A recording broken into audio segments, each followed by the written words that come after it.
Welcome to A Place for Film, the IU Cinema podcast. On this week's episode, we're talking about Werner Herzog.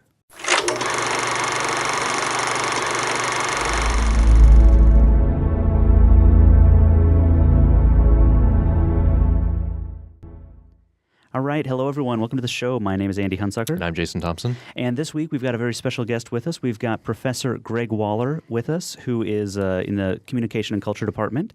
I don't know what your official role is there. Are you, what is your, I know every professor in there has like another title. They're the lead of something. No, I was chair. Oh, you were but chair. I'm no longer chair. No longer chair. Okay. And also, we've talked about this before when we had Jim Naramore on and we had Barb Klinger on, sort of the original three that were sort of gathered up to talk about the cinema in its initial stages, planning stages. You were the third person. I was a third person. Yes. So I was involved with that, and I think the interesting thing was also chairing the committee that hired John Vickers, the best hire in the history of the university. I would definitely agree. Definitely agree. Well, let's get into our main topic of the day here, Werner Herzog. Now, I got to go into a little bit of a confessional right now, because when John said Werner Herzog's coming, I was like, oh, good. That's a good thing for the cinema to have. That's a good, solid name for the cinema to have.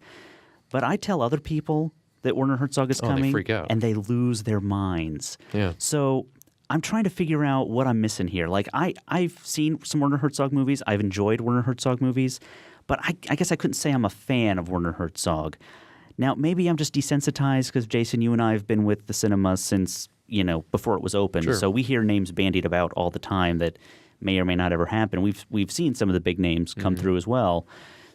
So maybe it's a little bit of that, or maybe I'm just missing something. Greg, I'm hoping you can help us figure out what's so exciting about Werner Herzog. Well, I think he's by far the biggest name that we've had here at the cinema. I mean, there's just no question about that. Mm-hmm. Partly, I mean, you're talking about somebody who's got 50-year, at least a prime 40-year career in filmmaking, international, still active filmmaker, who was smart enough to maintain control of all his product from the beginning and have pretty absolute artistic control out of a lot of it. I mean, I know he's got some co-productions and stuff. And who began, first visibility began with New German cinema, but with Fassbinder and Wim Wenders. But I think pretty quickly was separated from that group. Mm-hmm. And, I mean, to my mind, one of the things interesting about Herzog is that he basically, I don't want to say single-handedly, but clearly he was one of the figures to continue that European art film tradition. That, was so endearing to people and so important in developing kind of broader notions of cinema and bringing cinema into the university, spreading it through art houses. I think he's the inheritor of that generation. I mean, he's the inheritor of the Bergman, Fellini, Antonioni generation. Okay. In part because he's so unmistakably an auteur. I mean, they're his movies. Yeah. The other fascinating thing that really separates him, I think, from a number of those other figures is moving so fully between, well, first of all, cross nations and different sites, but moving so fluidly between fiction, nonfiction, between documentary and features. Everybody, I mean, Antonioni made a documentary and Fellini participated in documentaries, sort of, but nothing to the extent of Herzog. Mm-hmm. Well, and that's the thing that I think I wasn't aware of before this series. I'm only familiar with him as a documentary filmmaker. I wasn't shocked, but I was a little surprised to find out just how extensive his fiction, his feature film making career was. And so there's a lot of this. In fact, I would say probably there's more fiction films than there are documentaries in this series. So let's talk about just the events surrounding this. So we've already had one of these films play, and I think probably at least one more will play before this episode gets put up, probably the morning of maybe. But he's coming as part of the Patton Lecture Series, which is sort of the big lecture series at the university. And what I heard, I overheard sort of the chairperson talking to John about this, and they said they've never done a filmmaker before. So this is kind of a big deal on multiple levels. But there's going to be a Patton lecture on Tuesday, September 11th at 7:30. The Search for Ecstatic Truth, which is in the Wittenberger, which is the big auditorium in the Indiana Memorial Union. It holds maybe 400. Now, there's no tickets for any of these, so if you want to go to these, you better get there early. I don't know how many people are going to be showing up. I don't know what the line's going to be like, but I would suggest, it starts at 7:30. If you're not there by 7, I think you might be out of luck. So this isn't a thing where you show up 5 minutes late and hope there's a seat. I doubt there's going to be anything like that. Also, another patent lecture on Thursday, September 13th at 7:30, The Transformative Role of Music in Film. This is also going to be in the Wittenberger. Do you know anything about what he's going to talk about in these? Those are the two themes. Yeah. No matter what he talks about, and I'm sure what he's going to talk about is similar to some interviews he's given before and all that. Those are two of the fundamental themes that have been brought up about his stuff from the beginning. I mean, when he emerged in the U.S. in the 1970s, principally through Aguirre, The Wrath of God, and then later the Kaspar Hauser film and Nosferatu the Vampire and several others during that period. And that was continually presented as the defining feature, that somehow we found a visionary filmmaker, and that separated him from Fassbinder, who was really politically charged. I mean, Herzog was clearly not interested in contemporary politics, so far as it seemed, and was much more interested in images that you've never seen before, capturing them, tied to some notion of ecstasy or of the sublime, of the power of film to sort of conjure worlds and represent worlds and dreams that you've never seen before. And that's a pretty astonishing characteristic. I mean, I think you can watch, if you're willing to go with the movies, I think you can find that in all those films. Just amazing images. And he'll connect it to a sort of ecstasy and religious notions and notions of the sublime. The second lecture, which I'm, in fact, even more pleased to hear about, is the one on music, because his use of music has been really, I mean, that's a noteworthy characteristic of a lot of art film directors and independent directors post-1970, is that they have a really sophisticated sense of music, rely on it extensively, pop music and so on. Herzog brings to bear much more, way beyond my knowledge, understanding of classical music that he uses, and he uses it so strikingly. I mean, he's directed opera frequently. But he also worked with Florian Frick, who had a group called Popol Vuh, which was an electronic kind of ambient music. I think the personnel varied. It was mainly one person and various personnel along with it, who was in the writing scores for Herzog in the 70s, and that stuff was re-released in a DVD set, or rather a CD set, last year, and that's startlingly ecstatic, trance-like music. And to see how he uses that, then to bring to bear how often he uses indigenous music, either sort of what would be kind of folkloric music from Peru or wherever he's performing, and sometimes varieties of popular music, how sophisticated he is about sound quality, using recordings sometimes, not recording sometimes, amping them up, using intentionally old recordings. I mean, he's really just terrifically sophisticated about music, and it's essential to the movies. You can't even imagine the movies without it. So I think those will be great lectures. I hate that they're at the Wittenberger, which is such a dump, but what are you going to do? I mean, it's a horrible place to see anything. But better than, nowhere, I suppose. Yeah, so. yeah. We're also going to have, and then your interview on Friday, September 14th at 3. That'll be another chance for people to see him. That'll be at the cinema. That'll be part of the Jorgensen guest lecture series. So do you have an idea of what you're going to talk to him about? Or are you just going to let the conversation go? He's also going to do Q&A and introduce, I believe, Aguirre and Fitzcarraldo. Sure. President McRobbie's going to introduce Fitzcarraldo, which is I don't know if you all realize how rare it is in the history of higher education that might happen, but you should keep that in mind. That's a pretty extraordinary event. Yeah. So I'm not sure what he's going to be talking about, in those various occasions. But At this point, I'm interested in having him, asking him some questions about what he thinks about film history. Nosferatu is a clear example, his indebtedness to Murnau. But how he sees film history, but also, having been a filmmaker, entrepreneur, producer, auteur for so long, how he sees changes in what might constitute film history over the last 40 years. I'm curious to know what he's real smart about keeping his films in circulation. Like, you go to his website in Germany, you can buy region-free everything he's ever done. Oh, wow. And region-free, which is really unheard of. The documentaries are really rare, some of them that aren't available in the States. And that's his company, or at least a website in his name. He's really smart about that stuff. And what that's meant is, like, you could get his films on video. I mean, his films were shown early satellite TV. Bravo was showing Aguirre in prime time. They became available on video. They became available on DVD, on better editions, on Blu-ray now. So at some point, he's been real smart about that. And that's just not an economic decision. That kind of alters his place in film history, I think, in fundamental ways. So I'd like to talk to him about that, about the role of festival culture and kind of cinephilia, and ask him some about this interesting career that takes him across different sectors of the industry. Yeah. Very cool. Well, I'm looking forward to that for sure. Although I think the timing, I might actually not be able to go to that lecture, but maybe I'll be able to sneak out.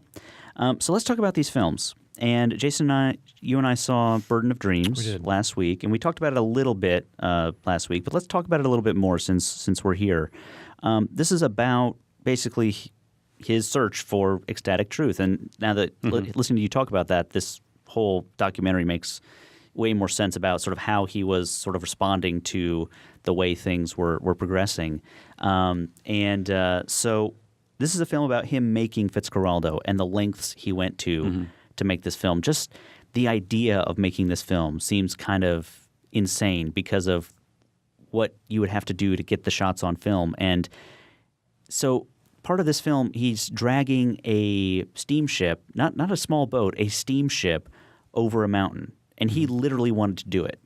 And so he did. Or at least he attempted to. Sure. And the film Fitzcarraldo is playing, although I will say one thing. The film Burden of Dreams talks about an early version of the film that would have starred Jason Robards and Mick Jagger. Now I really want to see that version of the film. I know it doesn't exist, but I'll be very interested to watch the version with Kinski as the star. I forget, are there outtakes from that? Yeah, there's a couple little scenes from it. So I'll have to see the version with Klaus Kinski as the star and see if I can piece it together. But Burden of Dreams was really, again, and I'm familiar with Werner Herzog in a broad sense, but this was really my first introduction to him as a person. Do you feel like, did you see that film, and do you feel like it's an accurate I haven't seen it in a while. I mean, it's an interesting, I think it's more interesting historically than it is as an accurate picture of anything. I mean, the fact that it would be made and shown is interesting, and it had something to do with the persona of Herzog, the public one. I'm sure Les Blank got a lot of those details right on that set, but it also had to do with the idea of how excessive Herzog was. It's a little like the Coppola Hearts of Darkness. Yeah, this was the period, and megalomaniac filmmaking became a kind of trope, So you had the Michael Cimino Western, and then you had Coppola doing whatever he could do, and this whole notion of filmmakers over the edge on location. Now Herzog was a different version of that. So I think the film's interesting in that fashion, but it's just nowhere even remotely as interesting as the films, as Herzog's films. Yeah. And, I think to some degree that what'll be nice seeing them now is perhaps being free from those, having to imagine the myth of Herzog that was built into this director on location that he was so notorious for in that period. And you don't know how much of it's self-promotional or how much of it was Kinski doing, promoting it.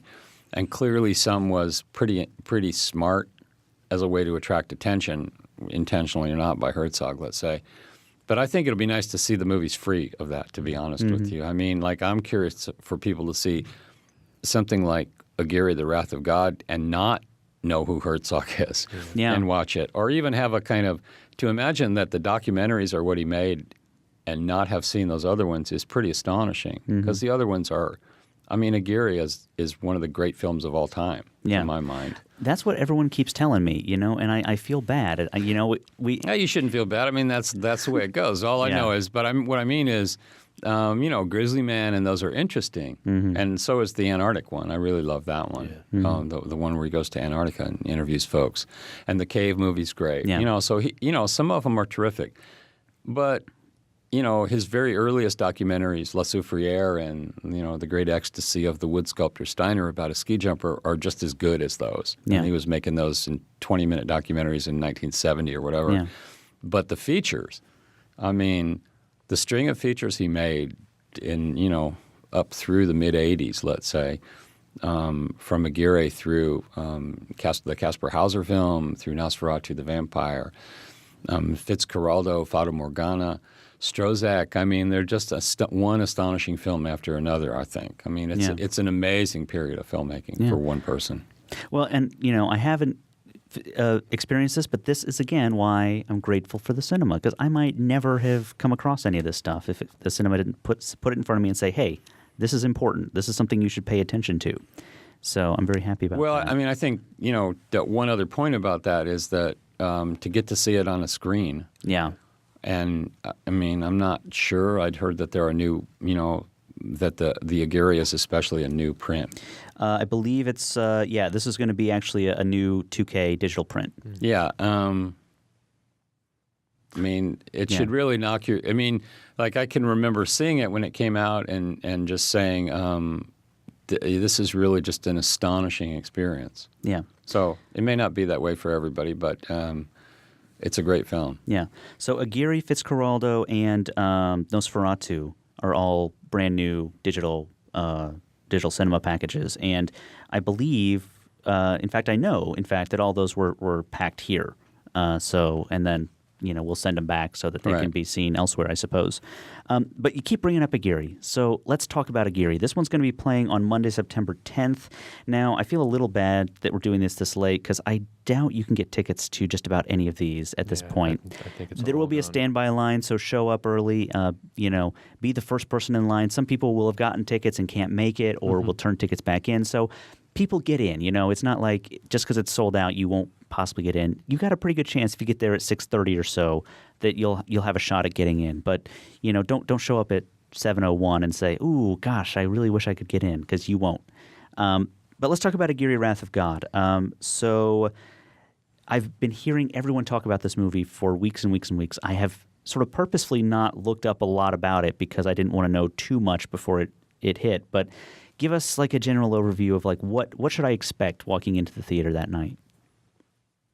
You really want information about it? I mean, why would you want that? Like, if you're going to go see this movie, man, I always shut my ears if people do that to me. Well, you know, you don't give me a general mood of the film. Well, I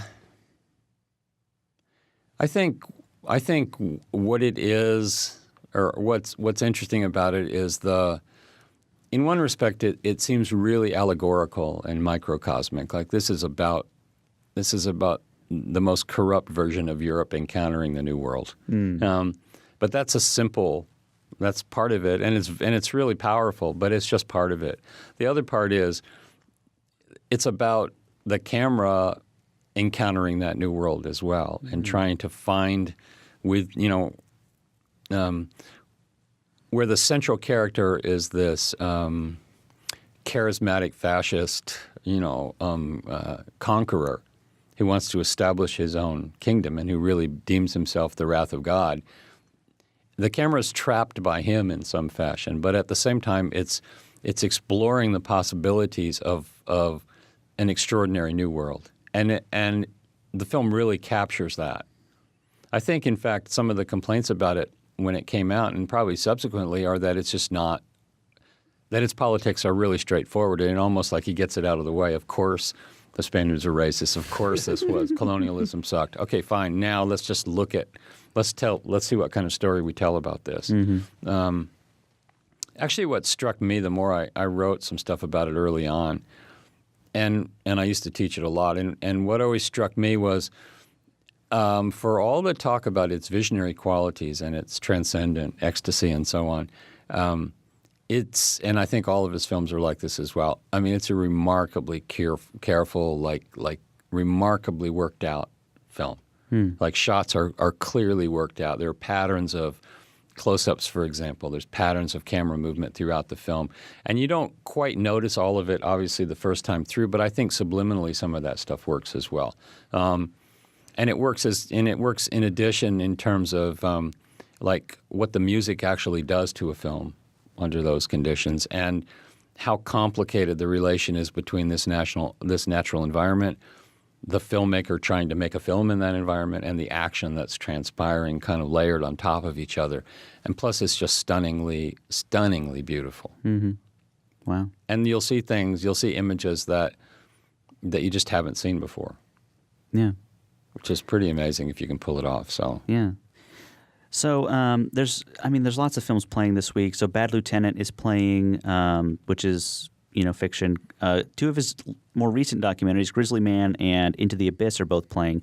I don't want to talk about those because those are readily available. People are probably familiar with those. But you did mention The Enigma of Kaspar Hauser, which is one that I think looks fascinating. So maybe you can talk a little bit about what makes that one special. The Kaspar Hauser film is entirely different than Aguirre.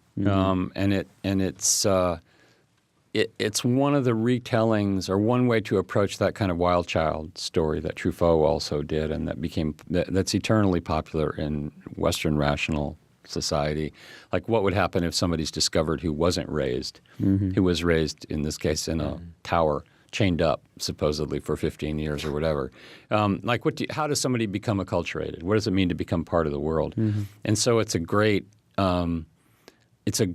ironic critique of the Enlightenment and rational Western European society and its values. But at the same time, it kind of cuts loose with, you wonder how in the midst of that, this sort of visionary qualities come in, and how the camera and how the film can actually work against the restrictions of that rational mode. And I was just watching it again, and it's pretty extraordinary, again, how it does it. And it does it a lot through the performance of Bruno, the main character, who Herzog apparently found kind of a homeless street character and cast him in the role. Wow. Then he brings him to America in Strozek, which I don't think they're screening. No. And sets him down in Wisconsin, which is a lot worse than Germany, actually, ultimately. Yeah. Fata Morgana's the one I would also really encourage people to see. Yeah. If you don't think you can be surprised, or maybe disturbed, or maybe both, by a film, then you should see it. Yeah.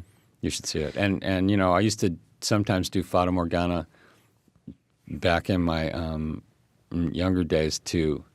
It was like when people would take movie classes. This wasn't here. This was another university. Sometimes they would take movie classes assuming they're easy, no work, and, we're going to talk about whatever. And I would either start with, a really popular movie and then talk about it a lot, seriously, in detail, or I would start with something like Fata Morgana to see who would still be around the next week. A Satyricon, something, whatever. You do something that, people are like, I don't know what to make of that. Yeah.